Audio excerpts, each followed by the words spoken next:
Mike, what do you think drove you as an athlete? I wanted to kind of do something special. Thinking back to what you mentioned in high school, I had a lot of success as a young kid, 14, 15 years old. And I knew I wanted to do something and try to, everyone's kid's dream is to go on and do something professionally or try to make it to the next level. And I always felt, you know what, I can do something. I feel like I could and really just, you want to make your parents proud, your family proud. And once you get to that point where that drove me more than anything, not so much on a personal level, but to see people around you, experience Mm. that as well, was important. Who motivated you beside you? Um, so many, so many people. I'll start from high school. I had a couple of players from my high school that got drafted. A fellow by the name of Ted Chesla, he was drafted out of Rutgers, and I watched him as a kid growing up, and I was like, wow, this is amazing. Uh, I live in Sparta, New Jersey now, but as a kid, I watched Chris Gent, basketball player, growing up and dominating, like thousands of people coming to see this guy play.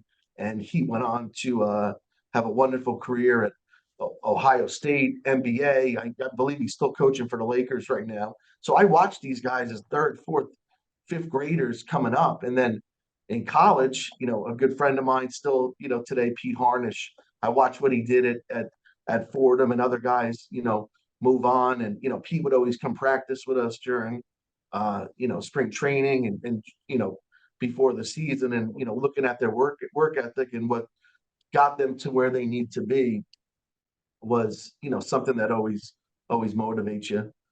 From a football standpoint, when I was a freshman, there was a two-way player, Sean Harris, that played baseball and football, and Sean took me in. He was a senior, a football player and baseball player, and he kind of took me under his wing and really, helped me along the way. How'd you handle the pressure?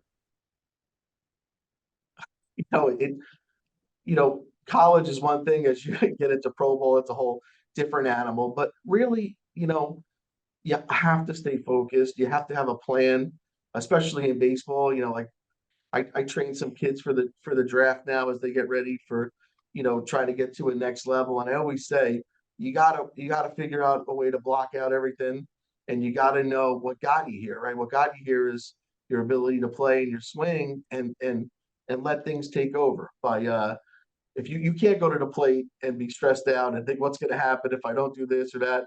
And I think it's really important as I got on in my career. A lot of pro players would say, stop thinking of everything in at bats, one for four, two for fours, 0 for 4. Start thinking about what did you do your last 20 at bats, right? Did you go 3 for 20? Did you go 6 for 20? Did you go 10 for 20? You got to think of it in bigger terms than just one game, because baseball will humble everyone. I don't care who you are. You could find yourself in a rut quickly if you start looking ahead in different things. Did you suffer any injuries in your career at Fordham, either in football or baseball? Oh, sure, yeah. I mean, I had a dislocated shoulder in football on a play on the sidelines, so that set me back. Thank God it wasn't my throwing arm. I remember going out of bounds against I forget who it was, either Princeton or Villanova. I took a shot right in my tailbone with a helmet that I couldn't walk for 6, 7 days. But other than that, a lot of minor injuries. My junior year of Fordham, I played the whole season with a slightly torn hamstring that the trainers, Vin Porcelli and other trainers, I had to spend the whole season wrapping a hamstring just to try to get ready. And, once you get a little tweak in your hamstring, it takes a while. 90 days is Mm. not going to really, cure it. So I spent most of that season, even having, the success I had as a junior, pretty much, slightly injured the whole season. Tell us about coaches, trainers, strength and conditioning people who helped you. Oh man, I mean, Vin Porcelli, kept me going 4 years between shoulders, ice and stim, you name it. Well, I had Vin for two sports, so he kept me going. The Jimmy Wilson, I don't know if people remember Jimmy Wilson. Spent years at Fordham. He would be the only guy who was allowed to tape my ankles before games. So it was like, you got to a point, especially during that senior year hitting streak, where I wouldn't go on the field unless Jimmy Wilson was there, taping taping taping ankles. But so many people, like, I don't think people realize when you're an athlete like that, any major sport at Fordham, you're going to spend a lot of time in the training room, trying to get healthy, even if it's little things, cuts, scratches, not feeling well. You know, Time doesn't stop as an athlete, right? You have a cold or you're not feeling well, you got to go out and play. There's not much time you know, to uh, to be, to be shut down. Who comprised your cheering section? So it's funny you bring that up. So at the time, Houlihan Park was just, it wasn't built yet. We had the bleachers at Jack Coffey, and then we had the big football bleachers in the outfield. So as things started progressing, and with the home run stuff and everything, my senior year, every Saturday and Sunday there would be a crowd of students that would line up in the left field bleachers of Jack Coffey, and they would have hit it here signs. They would heckle the outfielders on the opposing team, but it really got to a point where we started getting, you know, really decent crowds, but not behind home plate, all in the outfield. And it almost became a little party on Saturdays and Sundays in the outfield. Um, you hit 493. You mentioned some names, Lance Berkman, J.D. Drew, Adam Kennedy, Brian Roberts. You become a first-team All-American, the first from the state of New Jersey since 1985. We've heard of all those guys. What company that you kept? Yeah, it was, when you're in the moment, they're normal guys, right? You're trying to compete against them. I think now, as I look back, you know, at at those times, it really was. I mean, that those years in college baseball, you know, obviously, I was very fortunate to win the batting title that year, and the slugging percentage title too. I won over Lance Berkman, and Lance Berkman won the home run championship. But if you go like into the NCAA record books, a lot of those those seasons are still standing. So if any one of us had those seasons in different years, you know, definitely would have been a triple crown winner. But look, it got a little hectic. I mean, everyone's competitive, and um, you know, but that All American team in '97, if you minus me out, there was a lot of long time whole major league players on that list, guys that played a long time, and look, you're fortunate. I had some injuries in my pro career, but thinking back to those times, I mean, all those guys pretty much have a lot of their school records as well. Hmm. Biggest win? At Fordham, Hmm. I would say one that sticks out would be Mother's Day. Uh, all of our moms were at the game, and we were in a battle trying to get to the A10 championship, and we went to extra innings, and we had not much left. We had low on pitching, et cetera. We were playing, I believe it was Duquesne at Fordham, and I had a game, a walk-off home run with obviously mom there on Mother's Day. That's a nice day. Biggest disappointment? Um, I felt that my senior year we had that team. That team may have gone on and had a run to go well, deep into the NCAA tournament. We had pitching, we had batting. If you look at the records and the stats of those teams, I mean, there were guys that hit in the teens in home runs that, you know, unfortunately got overshadowed when, by the season that I was having. But those players, guys like Vince Lumia and different guys around me, Bob Sprague, Mike Dioria, these guys were putting up some great numbers. And we lost in the playoffs that Joe had mentioned out the A10 champions. We were a new team to the A10. And then, of course, I leave, and that team the following year wins the Atlantic 10 championship. So, the biggest disappointment for me is those 4 years I was there, was I believe, the only 4 years that we didn't make an NCAA tournament, those 4 years at Fordham. Biggest surprise? Um, surprise from a baseball standpoint, obviously you don't ever expect having a season that transpired, my senior year. It's to do that over a 3-month period was just I would collectively say that from March till May was you know a dream when you put it together. Most cherished memory from the field of play is what? Fordham or regardless, I would say for me, couple couple plays stick out. One at Fordham, we were playing Boston College in Fort Myers, and it was the old Red Sox spring training, and we were in a tight battle with Boston College. And my grandmother actually came down from Maryland to see me play, and she was there to see a couple home runs against Boston College. That was something. And a funny story about that game, one of the balls that were hit, had to be 20, 30 scouts at the game. It was packed. And I got lucky. I wouldn't say got lucky, but guy threw a first pitch fastball. I hit it to left center, and the height of the ball, it got out of the field really quickly.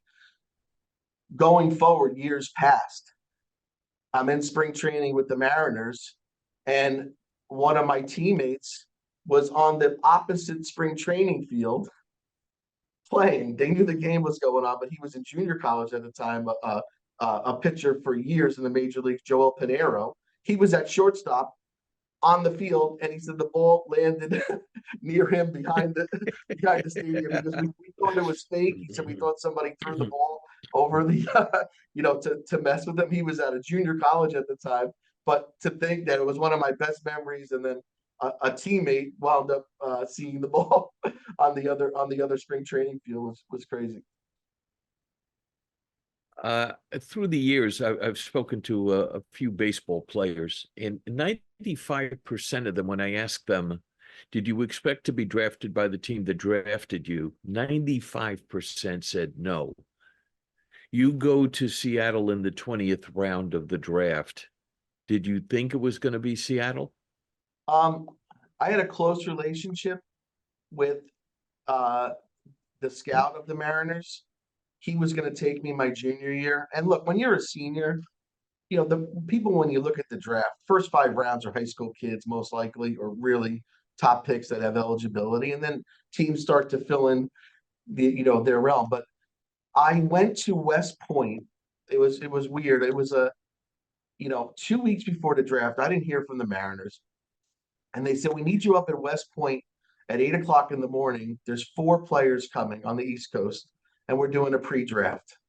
And I said, man, 8 o'clock in the morning up in West Point, I got to drive, an hour from northern New Jersey, but let's see how this goes. And it was weird. I got there, and I went up with my dad at the time, and he was there. Larry Beinfest, who was the head of the Mariners, and different people in the organization. But I didn't think they were going to draft me. They had obviously the outfielders that they had in the 90s, right, were kind of crazy with Griffey on down. And it was the weirdest tryout. I went there, I made 3 throws from the outfield. I took 10 pitches, and I had a nice easy round of batting practice. I hit some line drives, and then the last 3 or 4, I kind of, you know, I don't know if you've ever been at West Point's Field, but there's some buildings behind that. And then that was it. They said, done, done. And I didn't think anything, I didn't think anything of it. So to your point, no, you don't expect to get drafted by, other workouts are 2, 3 hours long and, this and that. But, you never know. But what an exciting time of your life, on the precipice of going to play professional baseball. But also it's graduation from Fordham. What do you remember about graduation day?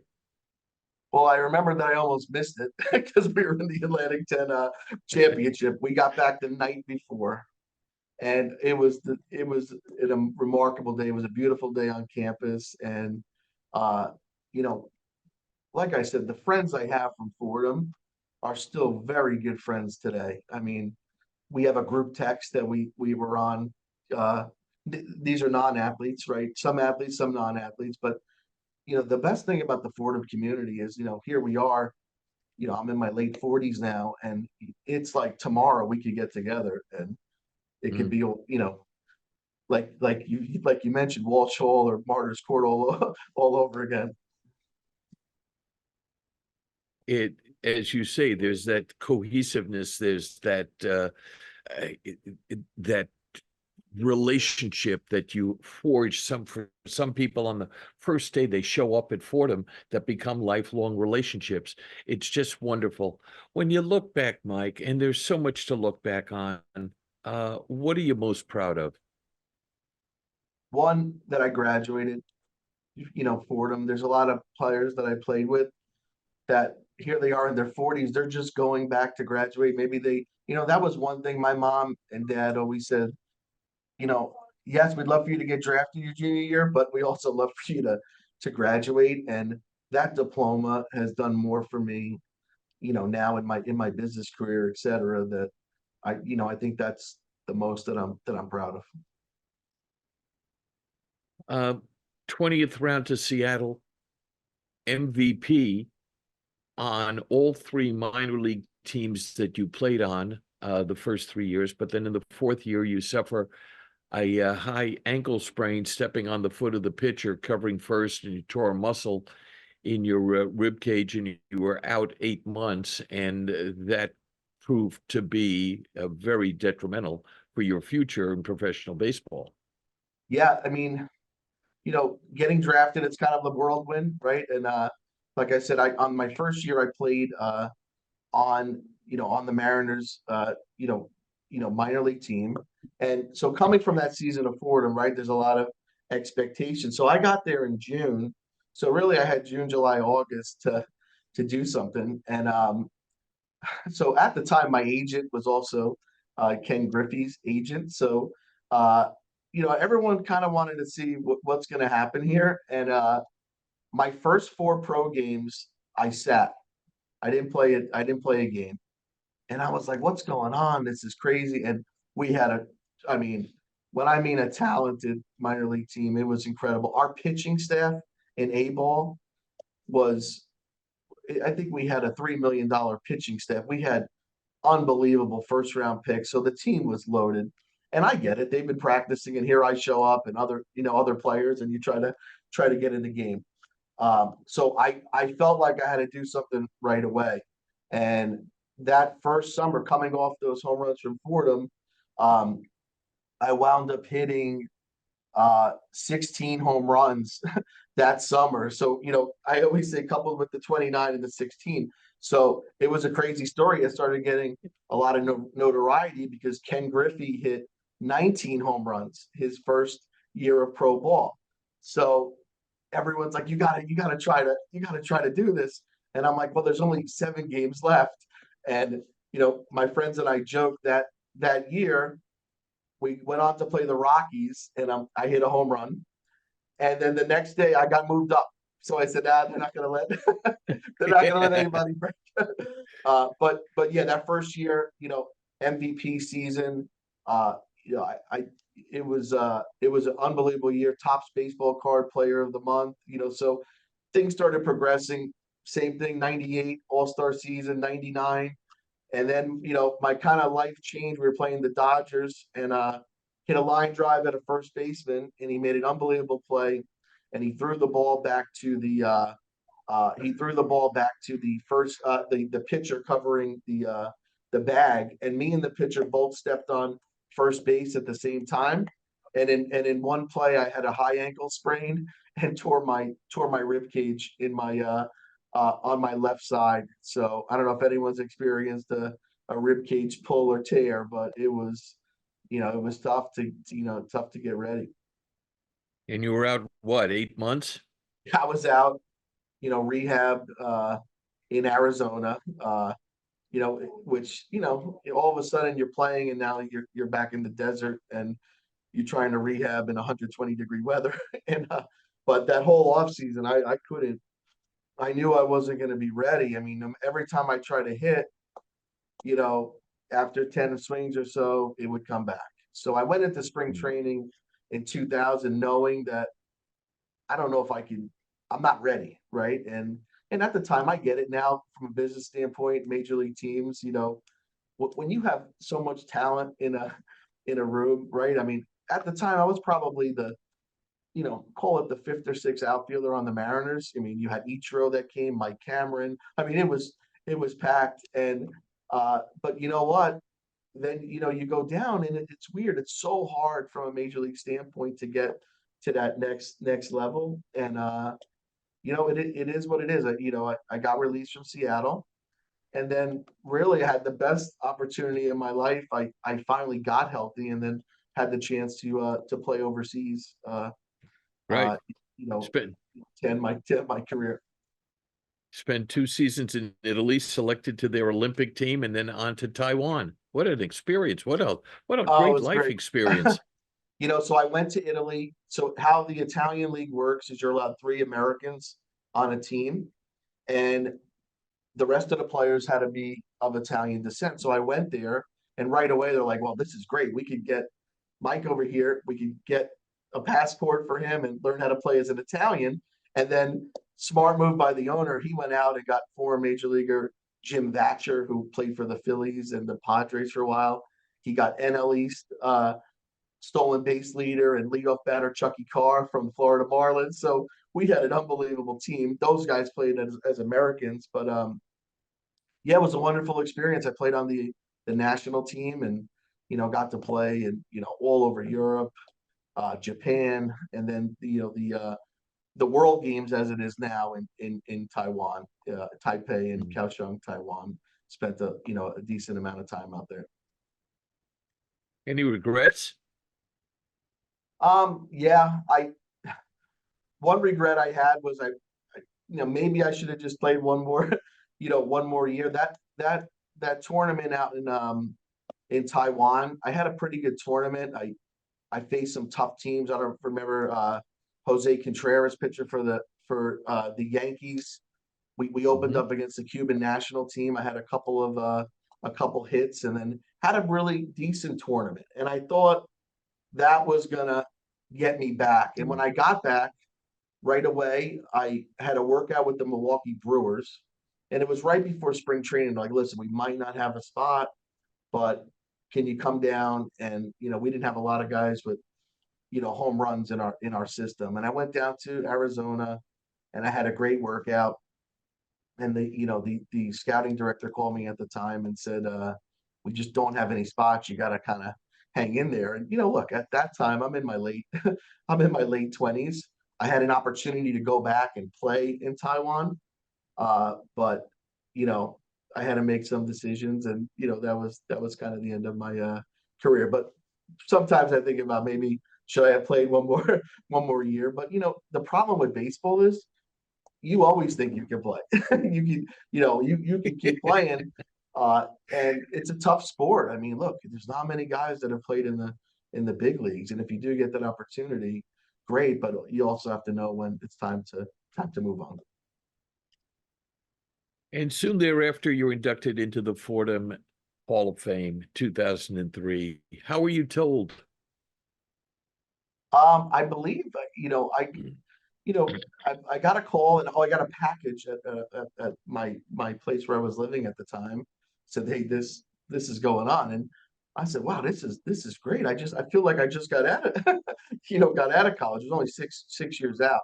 But I was so thrilled. I mean, that was kind of like a culmination of everything that transpired from, high school through this. And what it was a wonderful event we had on campus. We had a brunch, and uh I was actually inducted in the Hall of Fame with Father O'Hare, the president of Fordham at the time, and we had a really nice class, and it was something special. Did they induct you first before they inducted him? You know what? I don't know, but I was kind of nervous. Like, who's gonna? They had me speak, and I'm like, shouldn't he be speaking? He's the president of the university. But you know I, what? We had a great crowd there, and it was really something special. For me, my dad passed away in 2005, so it was a great event to see my Mhm. mom and dad, both there. I had the same experience. I was on a panel, invited back, WFUV panel, and Charles Osgood was there, and I was like, with the president of Fordham University. What am I doing here? Yeah, Just let him speak. yeah, Yes. exactly. Mike, what are your emotions when you see your plaque, or when you look out at Jack Coffey Field now? It's so nice.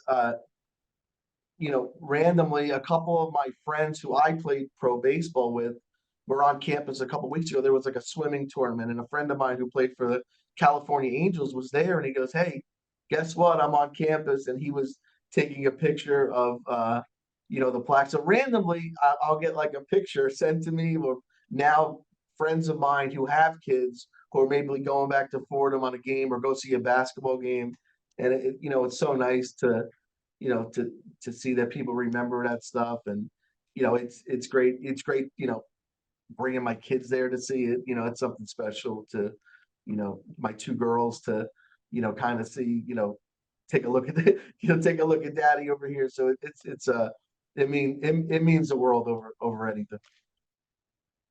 And you made the right choice.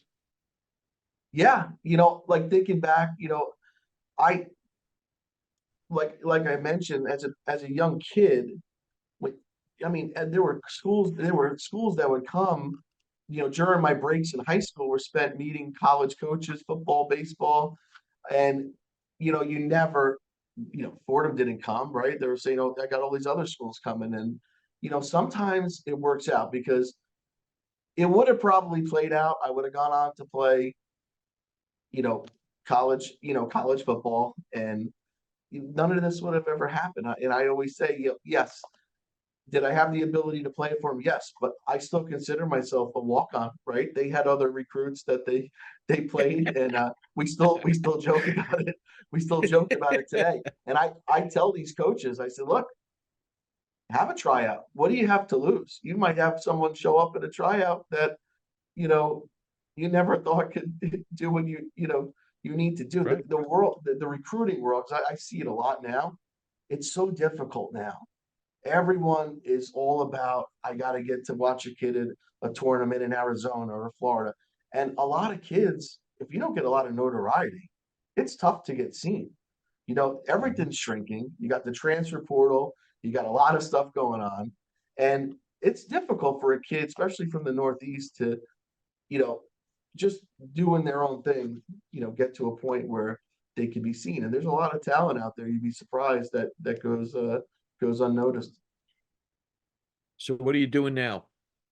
So good question. So I'm actually still involved in on the sports side. I run a team at Morgan Stanley and sports and entertainment group. So I have a wonderful opportunity now working with current and former players, Major League Baseball, NFL coaches, where we kind of relate to each other. It's nice to.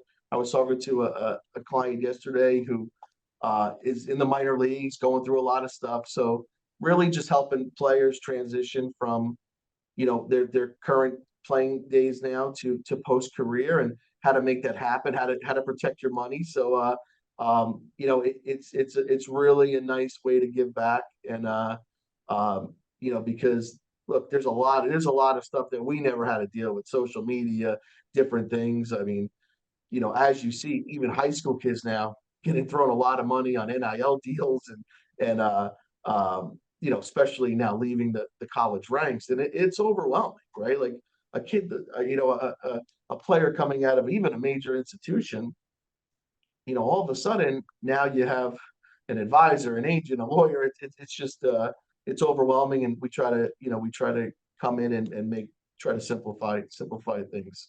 And then on the athletic side, I help kids get ready for the draft, try to train them, and most importantly, I'm a softball coach now. I help my daughter out playing softball and basketball. That's the most fun.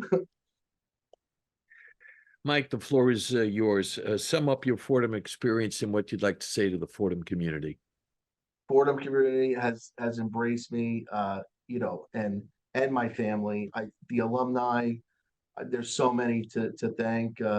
One being Frank Aiello, who gave me an opportunity in the business world. A great Fordham alumni, Coach Gallagher, Skip, for allowing me the chance to play my former coaches and players. And really, it's been an amazing ride. And there's always a good feeling coming back to campus, knowing that you're welcome. And even now, Ed Cole, the athletic director, and Joe DeBarry, it's great seeing people that you've known now for years, right? And it's just an amazing experience. And I wouldn't have traded it for the world. It's in my mind one of the best experiences a student athlete could have. Thank you so much for your time. It's wonderful to meet you. All best wishes in life. Thank you, Ed. Great having it, and keep up the good work. This is a great series, and we're really glad that Fordham's doing this. This production has been aided and abetted by Athletic Director Ed Cull, Assistant Athletic Director Kara Field, and the indispensable and incomparable Joe DeBarry, member of the Sports Information Directors Hall of Fame. As the great Ernie Harwell once said, I think I've done all the damage I can do. Please note no animals, especially rams, were harmed in the production of this Zoomcast nor any special effects used. And when all is said and done, there's nothing left to say or do. Thanks so much for putting up with me, and we'll see you next time on Ed Randall's Talking Rams.